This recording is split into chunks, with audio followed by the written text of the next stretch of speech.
시작하겠습니다. 자, 이 책은 보다시피 두 파트로 나눠져 있습니다. 이 책을 한번 페이지를 한번 넘겨볼까요? 두 파트로 나눠져 있는데 거기 보면 첫 페이지 넘기면 머리글이 나와 있고 그 머리글 뒤에 보면 프레피스 뒤에 보면 컨텐츠라고 되어 있죠. 프레피스 바로 뒤에 보면 컨텐츠라고 되어 있습니다. 그래서 거기 보면 B 파트가 있고 베이직입니다. SD 파트가 있어요. 그래서 B 파트는 A부터 K까지는 중학교 3학년 수준에서 고등학교 막 올라올 때 영문법이 잘 안 되는 친구들을 위해서 간단한 기본적인 사항이 적혀 있는 겁니다. 그리고 A3 파트라고 뒤에 54페이지부터 이렇게 돼 있죠. 여기서 이제 우리 고등학교 내신에서 본격적으로 쓰이는 그런 핵심적인 사항들이 들어가 있습니다. 그래서 우리는 아무래도 고등학생이기 때문에 A3 파트 위주로 공부를 할 겁니다. A3 파트로. 그런데 이 베이직 파트를 언제 볼 거냐? 가끔 선생님이 여기 좀 보세요 라고 해서 추가로 기본적인 개념을 잡아줄 때가 있습니다. 알겠죠? 그렇게 사용할 겁니다. 그리고 다시 말하지만 이 교재는 내 선생님이 하는 이 한 장으로 다 완성하는 어떻게 보면 교재라고 할 수도 있고 요 자료의 보조 교재입니다. 그래서 여기 있는 내용이 어디로 들어가야 된다? 강의를 들으면서 이거 다 들어가야 됩니다. 그래서 이렇게 두꺼운 게 여기 다 들어갈 수 있나요? 다 들어갈 수 있어요. 얼마든지 들어갈 수 있습니다. 자, 그리고 3페이지 넘겨고 봅시다. 대충 감이나 봅시다. 어떻게 되어 있는지. 4페이지, 5페이지에 뭐 품사의 역할, 문장 성분 이런 거 나와 있죠. 그런데 5페이지 보면 4페이지 보면 이런 거 뭐 너무 다 아는 얘기 아닐까 하는데 실은 영문법이 흔들린 경우에는 이거 자체가 처음에 흔들린 경우가 많아요. 마치 수학이 잘 안 되면 계산이 잘 안 되는 경우 있잖아요. 다 해놓고 그것처럼 계산과 같은 역할을 하는 파트입니다. 이게 약하면 늘 불안합니다. 그러니까 먼저 선생님이 질문하고 싶은 거는 이겁니다. 뭐냐면 거기 3페이지에 나와 있는 것처럼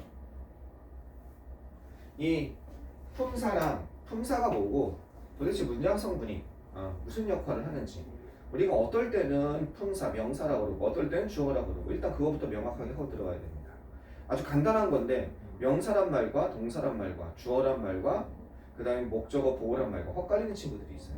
그러면 이미 영어의 첫 단추를 잘못 끼운 겁니다. 그러면 자, 품사는 뭐겠습니까? 품사. 그러면서 이 품사와 뭐가 중요하냐면 이 품사와 이 문장 성분과의 관계가 되게 중요합니다. 이 품사라는 거는 문장 단어를 하나하나 놓고 봤을 때 영어에서 영어 단어를 분류한 기준입니다. 그래서 다 알다시피 명사, 대명사, 동사, 형용사, 부사, 감탄사, 동시사, 접속사 전부 8개의 8품사가 있습니다. 8품사. 선생님, 제가 아는 건 투부정사도 있는데요. 관계대명사도 있는데 걔는 품사가 아닙니다. 걔네는 문법 용어입니다. to infinitive라는 문법 그걸 갖다가 용어를 relative라는 문법 용어를 어떻게 뭐뭐사라고 붙여주는 거예요. to 부정어 이래도 될 뻔했습니다. 알겠죠? to 부정 용법 이래도 될 뻔했어요. 그건 용법 어떤 거에 쓰임에 대한 문법 표현이고 실제로는 8개로 나눠집니다. 문장 성분 그러면 얘네들은 한 단어 띄워놓고 봤을 때 이 단어의 분류 기준이고 문장 성분은 이 단어가 문장 안에 들어갔을 때 무슨 역할을 하는지입니다. 그러니까 문장 안에서 예를 들어서 she will go there 라고 했을 때 go에 she에다 밑줄 쳐놓고 얘는 뭐니? 라고 했을 때 대명사여 얘기하면 영어의 처음에 기본을 잘못 잡고 있는 거죠. 주어라고 얘기해야 됩니다. 왜냐하면 문장 안에서 물어보니까. 그런데 she라고 그냥 해놓고 얘가 뭐니? 하면 얘는 대명사여 왜? she를 받아주는 거니까 그녀라는 그 사람이 미스 제인이라든지 뭐 이름이 있겠죠? 그걸 받아주는 대명사니까 대신 받아주는 거니까 그렇게 얘기를 하게 됩니다. 여기서 굉장히 중요한 개념이 나와요. 이 관계가 왜 중요하냐면 영어의 처음에 이 관계가 잘 설정이 안 돼 있으면 뭐가 안 되냐면 문형이 안 돼요. 이쪽. 자, 잘 보세요. 이 관계가 어떻게 되는지 보겠습니다. 필기하면서 들어도 돼요. 저거 있죠? 그걸로. 그리고 막 필기해도 돼요. 갈 때 또 줄 거니까 나중에 100장쯤 갈 수 있어요. 막 필기해도 되니까 여기 보세요. 자, 여기 보시면 문장 성분 중에 주어, 목적어 이 명사와 대명사가 문장 안에 들어가면 주어, 목적어, 보어 역할을 합니다. 명사랑 대명사가 뭔지는 그건 선생님이 지금 설명 안 해줄 거예요. 그것까지 설명하면 뭐 끝이 없죠. 그렇게 되면 이제 진짜 기초 영어부터 설명을 해야 돼서 명사는 간단히 얘기하면 사물의 이름이죠. 그래서 사물의 이름 명사에 해당하는 건 몇 페이지 보시면 되냐면요. 거기다가 20페이지라고 적어놓으시면 되겠습니다. 20페이지라고 적어놓으시면 명사에 해당하는 거 20페이지라고 적어놓으시면 거기서 명사에 대한 기본적인 게 나와 있는 거예요. 됐죠? 대명사는요. 대명사는 10 몇 페이지? 18페이지라고 적어놓으시면 되겠습니다. 알겠죠? 18페이지 이렇게 적어놓으면 되겠습니다. 자, 그래서 그래, 눈으로만 한번 봐볼까요? 20페이지 한번 봐볼까요? 어떻게 되는지 명사 다 아는 거 그냥 눈으로 확인하는 겁니다. 가벼운 마음으로 오늘은 전반적인 그림을 그려줄 거예요. 우리가 어떻게 나가는지 20페이지 보시면 되겠습니다. 20페이지 보시면 명사라고 돼 있죠? 그러면 정의, 이름이야 이름. 저게 뭐니 할 때 이름, 그죠? 용법. 용법 안에서 문장 안에서 주어 목적어 보호 역할을 한다. 문장 안에서 여기 나오죠. 이게 용법이에요. 화살표가 주어 목적어 보호 역할을 한다. 모든 문법책은 신기하게도 이 화살표랑 이 지금 표 그린 거 있죠. 이거 위치 설명하고 있어요. 지금은 아마 왜 그런가 무슨 얘기인지 모를 거예요. 나중에 보면 정말 그러네. 그냥 이걸 말로 이거 지금 이렇게 표로 돼 있잖아요. 이거를 말로 설명하면 그게 문법책이에요. 잘 보세요. 명사 사물의 이름 또는 가리키는 저게 뭐니 할 때 이름인데 문장 안에서 무슨 역할을 한다? 주어 목적어 보호 역할을 한다. 그 다음에 종류 나와 있죠. 종류는 고등학교에서 제일 중요한 명사에서 제일 중요한 어려워요. 셀 수 있는 명사, 셀 수 없는 명사 이거 되게 어렵습니다. 나중에 한번 명사에 대해 잠깐 다룰 거예요. 셀 수 있는 명사, 셀 수 없는 명사. 일단 눈으로 보이지 않는 건 잘 셀 수 없다는 게 기본입니다. 물질 명사라고 해서 물 같은 거 있죠. water 같은 거. 그 다음에 뭐 액체라든지 그 다음에 뭐 되게 많죠. 예를 들어서 information 정보 같은 거 이런 걸 셀 수 없다고 보통 봅니다. 근데 어떨 때는 또 셀 수가 있어요. 그거를 구분하는 걸 배우는 거 그게 고등 문법입니다. 예를 들어서 페이퍼는 셀 수가 없어요. 처음엔 아마 우리 윤주라 그랬지? 윤주도 처음에 문법 배울 때 종이가 왜 셀 수 없지? 저 한 장, 두 장 셀 수 있는데 근데 종이는 한 장, 두 장이라는 건 조수사 a sheet of paper, a piece of paper 이렇게 뭐가 붙여서 하는 거지 종이는 찢어도 종이잖아요. 그래서 그러니까 그것도 물질 명사라고 봐서 셀 수 없는 걸로 보는데 가끔 그래서 셀 수 없다는 의미를 또 명확히 알아야 돼요. 셀 수 없다는 건 어나 언을 못 붙인다는 거예요. 그리고 뒤에다 s를 못 붙인다는 거예요. 그죠? 셀 수 없다는 거. 근데 교과서 한참 보고 있는데 페이퍼가 나오는 거예요. 페이퍼. 교과서가 틀렸네? 페이퍼 s가 붙은 거야. papers. 교과서가 틀렸네? 그게 아니죠. 그것은 종이의 뜻이 아니라 논문, 잡지 이런 뜻이 되는 거예요. 이런 걸 명사의 전형이라고 하거든요. 그러니까 이것처럼 셀 수 있는 명사와 셀 수 없는 명사가 왜 중요하냐면 원래는 셀 수 없는 건데 갑자기 셀 수 있다고 언이 붙든지 s가 붙는 거예요. 그래서 따르게 쓰일 수 있는 것들 그런 것들 때문에 은근히 파악하는 것이 어렵습니다. 그건 나중에 좀 더 보겠습니다. 그래서 거기 보면 뭐 분류 나와 있습니다. 그 다음에 21페이지 보면 복수형 만드는 법, 뭐 지금 중학교 때 하는 거죠? 1학년 때 하는 법 이런 것도 나와 있습니다. 앞으로 한번 넘겨보세요. 18페이지, 19페이지 보면 명사, 대명사 뭐 이런 거 기본적인 것들 나와 있죠, 그죠?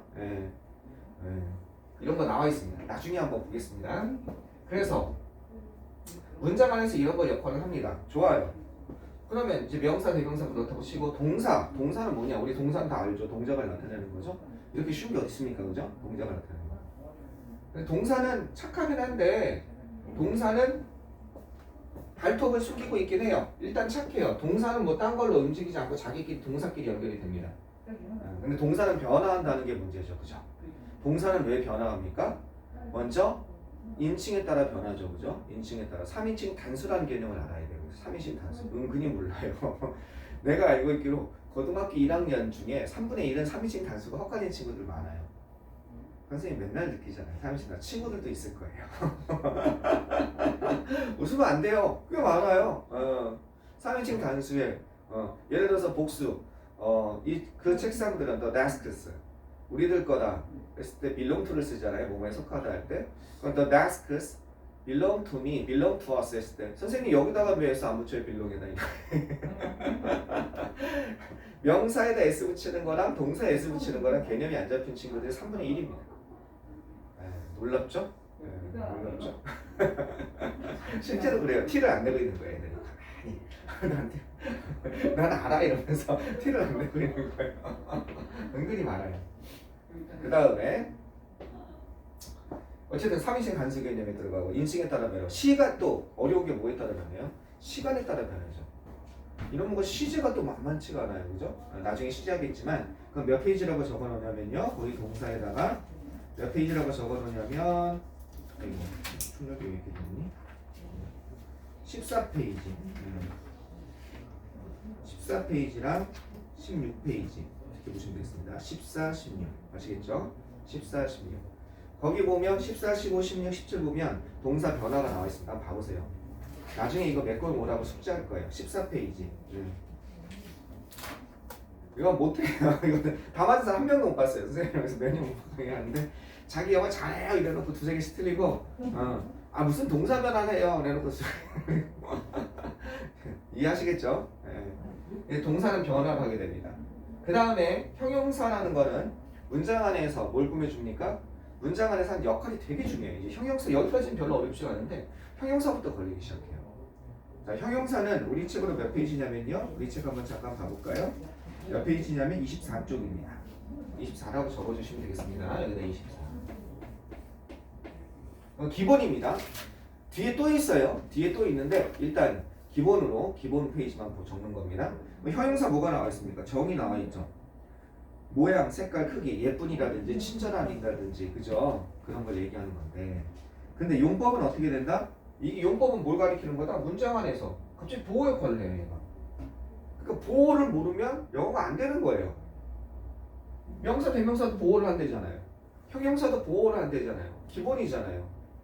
근데 문제는 내가 보호를 잘 모르는 거야. 들으면 알 것 같은데 질문하는 거 두렵지 않죠? 보호는 어디서 나오죠? 몇 형식에서 보호가 나오죠? 4형식에서 안 나와요. 그죠? 보호가 흔들리면 여기서부터 흔들리는 거예요. 형용사가. 보호는 2형식하고 5형식에서 나와요. 주격 보호랑 목적격 보호. 그래서 보호 파트. 선생님이 이렇게 얘기하다가 선생님 저 기본 개념이 그게 더 부족한데요. 나중에 나한테 얘기를 해야 돼요. 그래서 보호 파트. 보호를 정확히 알아야 돼요. 보호는 나중에 하겠지만 보호의 기본은 이렇게 쓰면 돼요. 보호를 이렇게 암기하세요. 비동사 다음에 나온 명사랑 뭐를 형용사를 보호라고 한다 이렇게 하면 되겠습니다. 비동사 다음에 나온 명사와 형용사를 보호로 한다. 아무도 있잖아. 비동사 다음에 나온 명사와 형용사가 보호니까 이렇게 쉬운 게 어디 있습니까? She is kind. 어디가 보호라는 얘기? 얘가 보호라는 얘기죠. 그녀는 친절하다. She is a 뭘로 할까요? She is a teacher. 그녀는 선생님입니다. 이게 보호라는 얘기예요. 보호라는 얘기. 이렇게 쉬운 게 어디 있습니까? 그 보호를 명확히 알아야 됩니다. 여기는 형용사죠. kind, 친절한. 보호가 돼 있고 여기는 명사죠. 보호가 돼 있는 겁니다. 비동사 다음에 나온 명사, 형용사. 그죠? 네. 형용사는 원래 애초에 형용사인 애도 있지만 거기 한번 가봅시다. 24쪽 한번 다시 보시면 24쪽 거기 보시면 그래서 문장 안에서 동사 다음에 와서 주어를 설명해주는 보호 역할을 하거나 여기 보세요. 형용사는 문장 안에서 무슨 역할을 하냐면요. 명사, 대명사를 꾸며주는 역할을 합니다. 여기 이렇게 이거를 갖다가 명사, 대명사를 수식해주는 역할이에요. 꾸며주는 역할. 명사, 대명사를 이렇게 꾸며주는 역할을 한다. 그렇죠? 명사, 대명사를 꾸며주는 역할을 한다. 명사 앞에서 원칙적으로 명사 앞에서 여기다 어떻게 돼요? 그녀는 친절하다지만 그녀는 친절한 소녀다 하면 she is a kind girl 이렇게 되는 거죠. 용감한 소녀이다, brave girl 이런 식으로 되는 거죠. 수식해주는 역할을 합니다. 꾸며주는 역할. 그리고 형용사는 이 자체로 원래 태생의 형용사인 kind라든지 brave라든지 good이라든지 이런 것도 있지만 그거 가지고는 다 성질을 설명할 수가 없어요. 그래서 그 다음에 어떻게 되냐면 형용사를 확장을 일으켜요. 확장을 일으킨다는 건 형용사의 범위를 넓힌다는 얘기예요. 무슨 얘기냐면 갑자기 잠자는이라는 형용사를 모르겠는 거야. 잠자는이라는 순수한 형용사가 뭐지? 생각 안 나면 어떻게 하면 된다? sleep이라는 동사 잠자다 난단 말이야. 거기다가 ing를 붙이면 돼요. 현재 분사, 그게 잠자는 같은, 즉 현재 분사와 형용사 같은 역할을 하는 거예요. 아시겠죠? 걷는이라는 형용사가 생각이 안 나는 거예요. 순수하게 걷는이라는 거. 우리나라도 걷다에서 온 거잖아. 영어 똑같은 거예요. 워크에서 워킹 이렇게 오는 거예요. 그것뿐만 아니죠. 깨진이라는 형용사가 생각이 안 나는 거예요. 깨진이 뭐야? 형용사가 순수하게 있나? 우리도 깨지다에서 왔잖아요. 그러니까 여기도 동사에서 브레이크에서 브로큰 해서 뭐가 와요? 과거 분사가 형용사와 같은 역할을 하게 됩니다. 형용사의 확장이 일어나는 거죠. 그래서 현재 분사와 과거 분사가 형용사 같은 역할을 하는 거예요. 자, 이렇게 됐죠. 아주 지금 기본적으로 전체로는 다 훑어볼 겁니다. 네, 그래서 저거 얘기하면서 나중에 저거 이것이 어떻게 다 연결되는지 전체 문법 체계를 한번 보겠습니다. 그다음 부사는 뭐냐? 형용사 역할은 됐죠. 이렇게 두 가지 역할. 부사는 뭐냐? 부사는 수식어 역할을 해요. 문장 안에서 이렇게. 수식어 역할하고 문장 안에서 뭘 꾸며주냐면 명사, 대명사를 제외한 다른 모든 것을 부사가 꾸며줍니다. 자기 자신. 열심이라는 부사가 있어요. 그는 매우 열심히 공부했다. 근데 열심히 공부했다를 또 꾸며주고 싶어요. 매우 이렇게. 그러니까 부사는 원칙적으로 동사 같은 걸 자기 자신이나 부사나 형용사나 뭘 꾸며준다? 동사를 꾸며주는 역할을 합니다. 이렇게. 그래서 she works. 그녀는 she works. 일한다. 근데 어떻게 일해? 열심히 일해. She works hard. 이게 부사입니다. She works hard. 그녀는 아름다워. She is beautiful. She is kind. 그녀는 친절해. 근데 대단히 친절해. She is very kind. 이런 식으로 형용사. 부사. 그녀는 열심히 공부해. She works hard. 근데 매우 열심히 해. She works very hard. 알겠죠? 이것처럼 부사는 이런 역할을 합니다. 수식어 역할하고 주로 명사, 대명사를 제외한 걸 꾸며주는 역할을 합니다. 감탄사는 너무 쉬워요. 그냥 oops 이런 걸 나타냅니다. 놀람을 나타내는 거죠. 이걸 끝입니다. 감탄사만큼 영어가 감탄사만 있으면 얼마나 좋겠습니까? 전치사는요. 이거는 여기 앞에 전치사는 몇 페이지라고 하면요. 선생님 책은 몇 페이지냐면 기본으로 갖다 페이지만 넣어놓으세요. 전치사는 27페이지입니다. 27페이지. 궁금하면 자기 혼자 봐도 돼요. 27페이지. 전치사는 27페이지 기본을 봐주긴 할 거예요. 전치사는요. 전치사는 여기 앞에 이름 앞에 이미 힌트가 있습니다. 이게 위치할 때 치자예요. 이게 앞전자예요. 뭐 앞에 위치한다는 뜻이에요. 전치사. 이해됐죠? 너무 쉽죠? 앞에 위치한다. 그치? 뭐 앞에 위치하냐면 명사 앞에 위치하는 거예요. 그래서 전치사는 명사 앞에, 명사나 대명사 앞에 여기에 뭐가 나와요? 여기에 전치사가 이렇게 나오는 거예요. 전치사가. 그런데 여기서 중요한 게 있어요. 문법에서요. 이 전치사는 이 명사 앞에 나오잖아요. 그럼 이랬을 때 이 명사와 전치사의 관계가 또 중요해요. 영어에서는 이걸 뭐라고 하냐면요. 전치사가 목적어를 취한다. 여기서 지금 동사의 목적어거든요. 전치사가 목적어를 취한다고 얘기를 해요. 여기다가 얘를 갖다가 뭐로 얘기한다? 전치사의 목적어. 영어는 목적어가 동사뿐만 아니라 전치사도 목적어를 취할 수 있어요. 형용사도 목적어를 취할 수가 있어요. 형용사도 나중에 보면 알겠지만. 그래서 명사, 알겠죠? 일단 명사, 대명사가 오는 겁니다. 명사면 대명사도 같이 다니는 거예요. 이렇게 명사, 대명사. 여기 이해되셨죠? 전치사는 목적을 취한다. 너무너무 중요한 개념입니다. 근데 그것이 목적어 역할하는 거, 동사의 목적어 역할하는 건 얘네잖아. 전치사도 얘네만 된다는 겁니다. 접속사는요. 문장과 문장, 단어와 단어, 구와 구를 연결해주는 역할을 하는 게 접속사입니다. 접속사는 세 가지가 있습니다. 접속사는 몇 페이지로 하시면 되냐면요. 접속사는 33페이지. 네, 33페이지로 보시면 되겠습니다. 접속사는 일단 간단하게 이렇게 써놓으세요. 등위 접속사가 있고요. 지금 이거 하나씩 다 보려면 시간이 많이 걸리니까 본격 수업 때 들어가서 볼 것이고, 등위 접속사가 있고, 뭐가 있냐면 상관 접속사가 있고, 알겠죠? 그 다음에 뭐가 있냐면 종속 접속사가 있습니다. 이 세 가지를 공부하는 건 굉장히 중요합니다. 등위 접속사. 얘는요, 등위 접속사는 독해에서 굉장히 중요합니다. 특히 독해에서 이 등위 접속사와 상관 접속사는요, 독해에서 굉장히 중요합니다. 보통 접속사를 소홀히 하거든요. 그럼 문장이 길어지면 독해 잘 못해요. 독해가 어려운 이유는 여러 가지가 있어요. 문장 구조가 까다롭게 꼬인 경우도 있지만 일단 세 줄, 네 줄 내려가면 어렵다고 생각해요. 그건 모르는 단어도 나올 것이고 눈이 핑핑 돌아가죠. 앞에 했다가 뒤에 해석하다 앞에 잊어먹고 막. 그치? 그런데 문장이 긴다는 거는 한 가지 포인트가 있단 말이에요.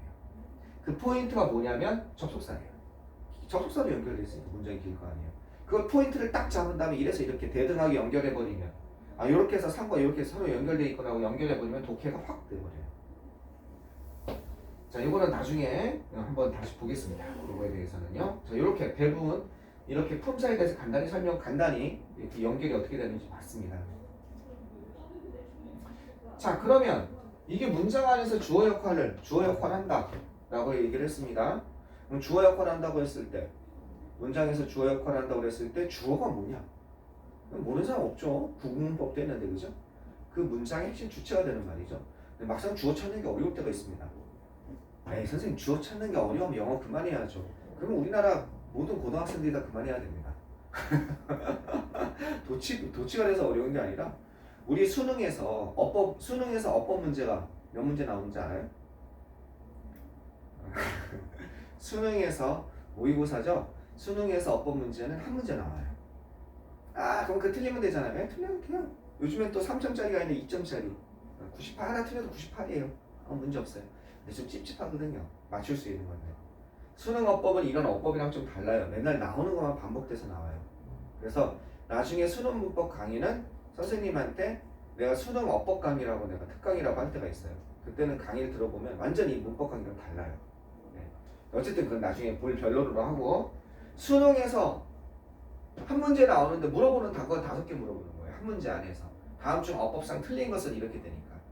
그러면 1번을 보고서 맞았는지 틀렸는지 확인하고 2번 보고 맞았는지 틀렸는지 확인하니까 5번 물어보는 거죠. 그 중에 매년 수능에서 한 번도 안 빠지고 나온 게 있어요. 진짜 한 번도 안 빠지고 나온 거. 그게 뭔지 알아요? 올해도 또 나올 거예요. 한 번도 안 빠지고 나올 거예요. 그리고 6월 달에 고2 모의고사 나올 거거든요. 11월 달에 고2 모의고사 볼 거거든요. 우리 경기 지역은 6월, 11월을 보니까 벌써 나올 거예요. 100%. 그게 뭐냐면 주어 찾는 거예요. 이즈냐 아니야 이게 밑줄 치는 거. 즉 문장 구조 찾는 거. 그러니까 주어 찾기가 쉬우면은 그거 내겠습니까? 매번 된다고. 그러니까 주어 찾는 연습. 그건 이제 열심히 할 거예요. 주어 찾기가 왜 어려워졌는지 조금 더 얘기를 하겠습니다. 주어 찾기. 그 다음에 동사. 동사는 방금 말한 거. 우리 윤주가 좀 약하다고 하는 문형 검색할 때, 문형 이렇게 파악할 때 동사를 먼저 봐야 돼요.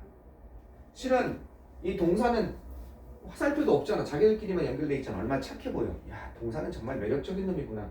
얘는 발톱을 숨기고 있어요. 내가 매력적인 줄 알았지. 그러면서 여기 화살표 없으니까 좋았지. 얘가 뭘 결정하냐? 내가 얘네들을 다 결정한다. 이 자식아 이렇게 된다고. 동사가 결정한다. 그러니까 동사를 찾아서 주어를 찾는 게 아니고 동사를 먼저 찾은 다음에 얘가 동사겠구나, 얘가 주어겠구나 이렇게 찾은 다음에 들어가야 돼요. 주어 동사를 찾은 다음에 문형을 파악해야 돼요. 그냥 보면서 이게 뭐지 하면 전혀 해결이 안 돼요. 주어가 여기까지고 동사가 여기까지인데 주어로 올 수 있는 건 얘네들이잖아. 그치? 주어가 얘네 하나면 좋은데 조금 이따 공부하겠지만 얘 때문에 길어질 수 있단 말이에요. 주어가. 그러니까 주어가 이것 때문에 동사가 이거이고 그다음에 동사가 이거니까 형용사 아까 전에 형용사를 보호로 취하고 있구나. 이 형식이구나. 이걸 파악할 수 있는 핵심적인 전체 문형의 핵심적을 요구하는 게 동사입니다. 자, 그 다음에 동사 아까 전에 말한 것처럼 시제 같은 거 만만치 않다고 그랬죠. 기본 중학교 때 했던 거 페이지 적었고 목적어는 이 동사의 대상이 되는 말이죠. 그죠? 동사 찾으면 주어 목적어가 어느 정도 해결이 된 거예요. 누가 뭐가 달리다 누가 달렸는데 뭐가 달렸는데 거기 해당하는 게 주어. 그지? 샀다 뭐를 일들에 해당하는 게 목적어. 보어는 우리나라 한국어랑 다르단 말이에요. 한국어는 보어가 2개밖에 없어요. 진짜 그럴까요? 한국어에서 보어는 언제 오죠? 한국 문법에서? 국문법에서. 난 선생님이 어렸을 때 중학교 때 고등학교 때 배워서 혹시 바뀌었나 해서 국어 선생님한테 또 물어봤어요. 최근에 혹시 한국어에서 보호가 바뀌었나요? 안 바뀌었대. 그래서 그럼 보호가 아직도 동사 되다 아니다 앞에 오는 말만 보호인가요? 그랬더니 맞대. 한국어는 보호가 쉬워. 동사 중에 물이 봄이 와서 얼음이 물이 됐다. 녹아서 물이 됐다. 할 때 물이 됐다 앞에 오는 거. 그게 보호예요. 그 다음에 뭐 그런 거 있죠? 저기 얼음은 기름이 아니다. 했을 때 아니다 앞에 오는 거 기름이 이런 식으로 그게 보호입니다. 근데 보호가 어렵단 말이에요. 처음 시작은 뭐로 한다? 비동사 다음에 명사, 형용사라고 하자. 이렇게 시작한 겁니다. 나 보호를 가르쳐 줄 거예요. 수식어는 얘네들 제외하고는 다 수식어예요. 그래서 얘네들이 왜 중요하냐면 물론 수식어도 중요한데 얘네들을 필수 성분이라고 해요. 얘네들이 어떻게 보면 이 문형을 결정하거든요. 얘네를 필수 성분이라고 그러고 수식어는 아까 전에 얘가 근데 수식어도 은근히 중요해요. 꾸며주는 말을 의미하는 거죠. 자, 문장 성분은 문장 안에 들어갔을 때 이게 무슨 역할을 하냐? 동사는 동사 찾은 다음에 그 동사의 누가, 뭐가에 해당하는 것, 주어, 무엇을이라고 해당하는 것, 그게 누구를 해당하는 거 목적어, 무어는 따로 이렇게 암기하면 된다. 됐죠? 수식어는 얘네들을 꾸며주는 거. 자, 이게 기본인데 여기서 이제 가만히 안 있습니다. 얘네가 어떻게 할 때냐면 여기서 확장이 일어나요. 어떻게 확장이 일어나냐? 명사구와 명사절에서 확장이 일어납니다. 자, 명사구는요. 여기에서 잘 써봅시다. 명사구는 이게 여기서 내가 명사와 같은 역할을 하는 두 단어 이상이 모인 걸 구라고 해요. 두 단어 이상부터는 구라고 해. 선생님, 절은요. 주어 동사가 있는 거. 알겠죠? 절은 주어 동사가 있고 이렇게 얘는 두 단어 이상이 모여 있고 여기에 뭐가 올 수 있냐면요. 뭐가 올 수 있냐면 투 부정사에 뭐가 올 수 있습니까? 명사적 용법이 있는 거예요. 그래서 투 부정사의 명사적 용법을 여기서 배우게 됩니다. 그 다음에 여기에 우리가 알고 있는 동명사라는 거 있죠? 동명사. 문법 용어입니다. 품사가 아니에요. 동명사라는 걸 배우고 그 다음에 여기서 뭘 배우냐면요. 의문사 플러스 투 부정사를 배우게 됩니다. 자, 명사절은요. 여기가 뭐가 있냐면요. 대절이 있고요. 명사절은 그 다음에 여기에 왓절이 있고요. 그 다음에 여기에 의문사절이 있고요. 그 다음에 여기에 whether나 if절이 있습니다. 얘네가 문장 안에서 명사와 같은 역할을 한다는 거예요. 문장 안에서 얘네가 일단 적어보세요. 얘네가 문장 안에서 명사와 같은 역할을 한다. 그럼 문장 안에서 역할한다는 건 얘라고 했죠. 얘 화살표. 이해됐죠? 대절은 문장 안에서 명사가 되니까 주어 목적어 보호 역할을 하죠. 왓절은 문장 안에서 주어 목적어 보호 역할을 하죠. 그러니까 잘 보세요. 왓과 that을 나중에 이제 문법 들어가면 자세히 설명하겠지만 물어볼 수밖에 없는 거예요. 학교 내신에서. 왜? 역할이 같잖아요. 주어 목적어 보호. 역할이 같고 해석 어떻게 하나 보세요. 얘도 해석이 뭐뭐 하는 것 이렇게 해석이 돼요. 얘도 해석이 뭐뭐 하는 것 이렇게 돼요. 그럼 역할도 같고 주어 목적어 보호고 해석도 같고 그러니까 물어볼 만하죠. 차이는 뭡니까? 이미 수업 때 많이 해서 알겠지만 내신 때 얘는 완전한 문장이 오는 거고 얘는 불완전한 문장이 오는 거예요. 너무 당연한 얘기거든요. 왜 완전하고 불완전한 문장이 너무 당연한 얘기인데 이걸 암기를 해요. 대절을 제대로 공부를 안 한 거죠. 이제 첫 번째는 이걸 암기하는 게 문제고 너무 당연한 얘기인데 나중에 문법 때 가보면 너무너무 당연한 얘기. 그런데 그 다음에는 이걸 기억해냈는데 뒤에가 완전한지 불완전한지 모르는 거예요. 예를 들어서 이렇게 되는 거예요. 그가 일한다는 것은 완전한 건가? 그가 일한다는 것은 이게 완전하다고 치면 되실 거고 불안하다고 치면 와시 되겠죠. 그죠? 이걸 모르는 거야. 그러니까 암기라는 거죠. 암기는 조금만 응용하면 틀리는 거죠. 이제. 그죠? 선생님 덱 같은 거 찍으면 안 돼요. 완전하다는 거 알아야 돼요. 예를 들어서 그럼 이게 완전한지 불완전한지 좀 애매한. 얘는 완전합니까? 그가 산다는 것은, 그가 살고 있다는 것은 점점 이상하죠? 그죠? 그가 살고 있다는 것은. 자, 이런 그가 이런 거 이건 완전합니까? 그가 걷고 있다는 것은, 그가 달리고 있다는 것은 애매하죠. 요런 거가 완전한지 불완전한지 이게 다 대시거든요. 완전한지 불완전한지 모르는 건 일형식을 모르는 거예요. 일형식은 주어 동사만 가지고 완전한 거예요. 그걸 공부를 해야 돼요. 일형식은 개념을 다시 공부해야 돼요. 이해되셨죠? 그러면 선생님 아까 전에 이걸 완전하다고 그랬는데 대절만 얘기하면 되게 쉽습니다. 대절의 원래 정의가 he works, 그는 일합니다. 어디에서 일해? 여기다 조금 더 자연스럽게 한번 만들어 봅시다. in the building, 그 빌딩에서 일을 합니다. 대시 없다고 쳐봅시다.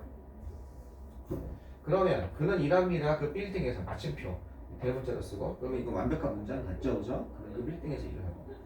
그런데 그가 그 빌딩에서 일한다는 것은 이라고 만들고 싶은 거예요. 즉 요거를 하나의 단어처럼, 명사처럼, 명사 아까 말하는 것처럼 명사, 그는 이것처럼, 또는 뭐 동상은, 학교는 이런 거죠. 하나의 A라는 명사로 만들고 싶은 거예요. 그랬을 때 그가 그 빌딩에서 일한다는 것은 여기다 갑자기 that을 붙여주는 거죠. 완벽한 문장에 that을 붙여주면서 얘를 빼주고 얘를 소문자로 바꾸는 거, 이게 대절이에요.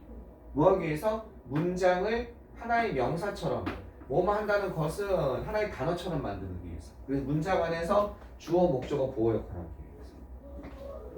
목적어 역할, 나는 알고 있다. I know that he works in the building. 그가 그 빌딩에서 일한다는 것을 이렇게. 그럼 that은 너무나 당연하죠. 완전한 문장에 that을 붙여서 뭘 만드는 거다? 그냥 명사처럼 한 단어, 명사에 한 명사, 하나의 단어의 명사를 만드는 거다. 문장. 그럼 태생이 이거잖아. 아까 완전한 문장에 붙였잖아. 그럼 왜 안 비나는지 모르겠어요. 맞죠는 관계대명사죠? 관계대명사 뒤에가 무조건 불완전해요. 나중에 관계대명사 공부를 한번 해봅시다. 네, 그러면 알 수 있습니다. 자, 그 다음 뭐가 있습니까? 의문사절이 있고, 나중에 의문사절 보겠지만, 의문사절이 의문문이 문장 안에 들어가서 주어, 목적어, 보어 역할 하는 거. 이것 때문에 그런 거예요. 주어, 목적어, 보어 역할 하는 거. 그런데 막 들어가지 않아요. 의문문이 문장 안으로 들어갈 때 어떻게 들어간다? 간접 의문문의 형태로 들어간다. 간접 의문문이 뭔데요, 선생님? 배워야겠죠? 학교 선생님이 내신 할 때 얘기 많이 하죠. 주, 도, 의문사, 주어, 동사, 어순으로 간접 의문문의 형태로 들어간다. 그래서 얘 포인트는 뭐겠습니까? 얘도 뭐뭐 한다는 것인데 얘는 간접 의문문의 형태로 들어간다는 거죠. 그죠? 얘는 뭐뭐인지 아닌지예요. 뭐뭐인지 아닌지인데 얘는 어떻게 된다? 얘는 뭐뭐인지 아닌지인데 얘는 문장 안에서, 얘는 뭐뭐인지 아닌지인데 얘는 문장 안에서 역시 주어, 목적어, 보어 역할을 해요. 뒤에가 완전한 문장이 와요. 명사들이기 때문에. 그래서 수능에서 2번이나 물어봤어요, 얘를. 맨날 얘만 물어보니까 지겨운 거야, 수능 출제위원이. 그럼 쭉 보니까 의문사절은 좀 내긴 아직 좀 얘가 좀 그럼 눈에 보이는 거야. 그래? 그럼 웨더로 한번 내볼까? 2%? 그럼 얘도 완전하고 얘는 완전하고 얘는 불완전이니까 역시 해석도 다르지만 어쨌든 이걸로 2번이나 나왔어요. 완전. 그래서 애들이 맨날 이것만 풀다가 왓에다가 밑줄이 쳐 있는 거야. 2번. 그럼 왓을 했더니 해석이 좀 이상한 거야. 뭐만 것으로 해석했더니. 대신가? 대신도 뭐만 것으로 해석이 되잖아. 해석은 이상한데 뒤에를 분석해 봤더니 뒤에가 완전하더라 이거야. 대도 아닌 것 같더라 이거야. 근데 어쨌든 얘는 불완전하니까 대신 얘는 못 올 거 아니야. 뒤에가 완전한 문장이니까. 그래서 그냥 그걸 틀렸다고 한 거야. 그래서 당연히 맞았어. 웨더가 한번 나온 거죠. 그 다음에 또 나왔어.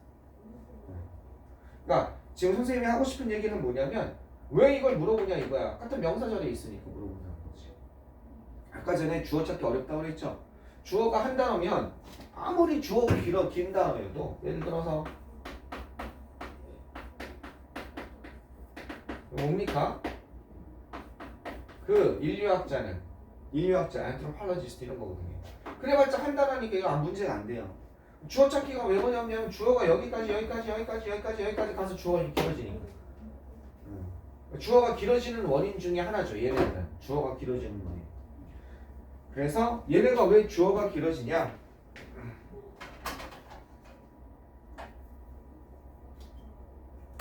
녹색이 없네. 얘네가 뭐가 길어지는 거예요? 주어, 목적어,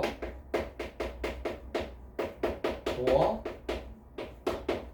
자체가 어떻게 된다? 자체가 길어지는 원인이 돼요. 얘네가. 알겠습니까? 주어, 목적어, 보호 자체가 길어져서 찾기 힘들게 만드는 겁니다. 그 다음 거, 이 형용사고 한번 가봅시다.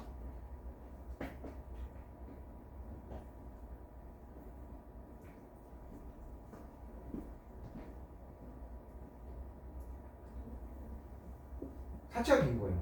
이건 두 단어 이상이니까, 한 단어가 아니니까. 두 단어 이상이니까. 형용사구는요, 여기 가보시면요, 투 부정사에 뭐가 있냐면요, 형용사적 용법이 있고요. 그 다음에 뭐가 있냐면 여기에 내용으로서의 형용사구가 있고요. 그 다음에 여기에 분사구문이 아니라 분사구라는 게 있고요. 그 다음에 여기에 뭐가 있냐면 전면부가 있어요. 자, 이거를 풀어 쓰는 거, 풀어 쓰는 게 문법 책이에요. 문법 책은 계속 그 얘기하고 있는 거예요. 그 다음에 형용사 전에는 여기에 뭐가 있냐면 관계 대명사와 관계 뭐가 있냐면 관계 부사 이런 게 있습니다. 관계 대명사와 관계 부사 이렇게 있습니다. 됐죠? 형용사 전에는 관계 대명사와 관계 부사가 있고 형용사 구에는 이런 게 있습니다. 그럼 선생님 얘가 뭔가요? 투부정사의 형용사 용법 잘 보세요. 투부정사의 형용사 용법은 아주 간단히 설명하면 이거죠. 앞에 나와 있는 명사가 이렇게 명사가 앞에 나와 있습니다. 이 명사를 꾸며주는 역할. 뭡니까? I need something. 난 뭔가가 좀 필요해요. To drink. 마실 무언가. 이렇게. 알겠죠? I need someone. 난 누군가가 있었으면 좋겠어요. To depend on. 내가 의지할 수 있는 누군가가. 이런 식으로. 그게 형용사용법이죠. 뒤에서 꾸며주는 거. 아까 전에 투부정사의 명사용법은 뭐예요? 그냥 뭐뭐 하는 것은 뭐뭐 하기는 해서 to walk. 걷는다는 것은 fast. to walk fast. 빨리 걷는다는 것은 주어, 목적어, 보호주 역할하는 거고. 얘는 명사를 꾸며주니까 형용사 같은 역할하는 겁니다. 형용사구는요. 형용사구는 뭐 나중에 설명을 한번 길게 하겠지만 예를 들어서 책임지는 사람이라고 한다면 책임진이라는 형용사가 responsible이라든지 accountable이라는 단어가 책임을 지다는 뜻입니다. 그러면 책임자 하면 responsible man, accountable man이에요. 아까 형용사는 명사 앞에서 꾸며주죠. 근데 얘가 뒤로 갈 때가 있어요. 어느 때 뒤로 가냐면 그 임무에 대해서, 그 임무에 대해서 책임을 지는 사람이라고 한다면 형용사구를 잠깐 설명해 본다면 이렇게 되는 거예요. 그냥 단독으로 나오면 앞에서 꾸며주는 게 원칙인데 이렇게 얘가 뒤로 갈 때가 있어요. man 하고서 어떻게 뒤로 간다? 여기에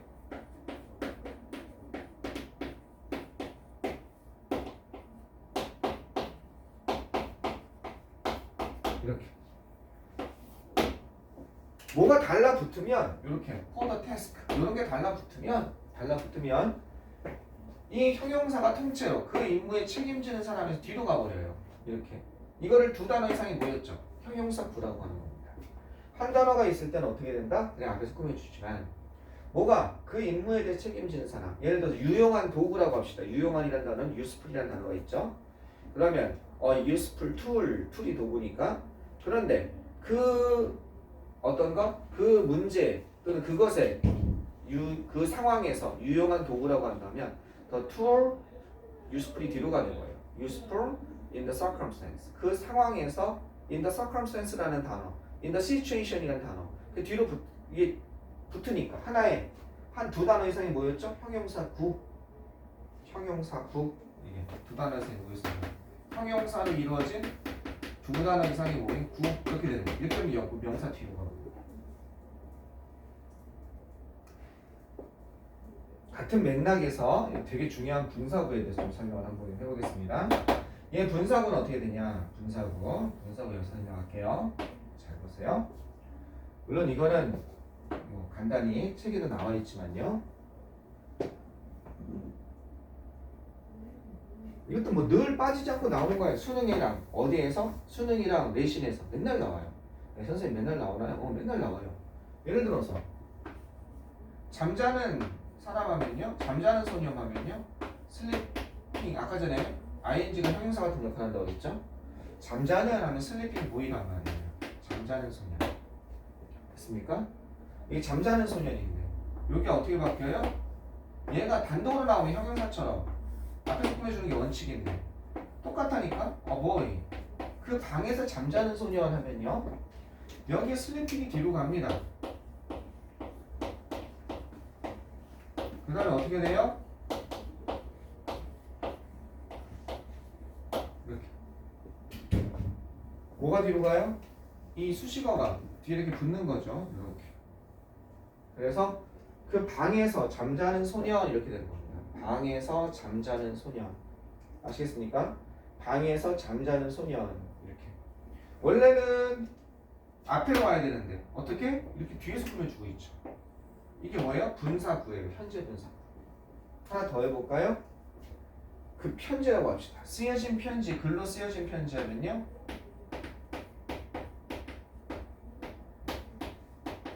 그 쓰여진 편지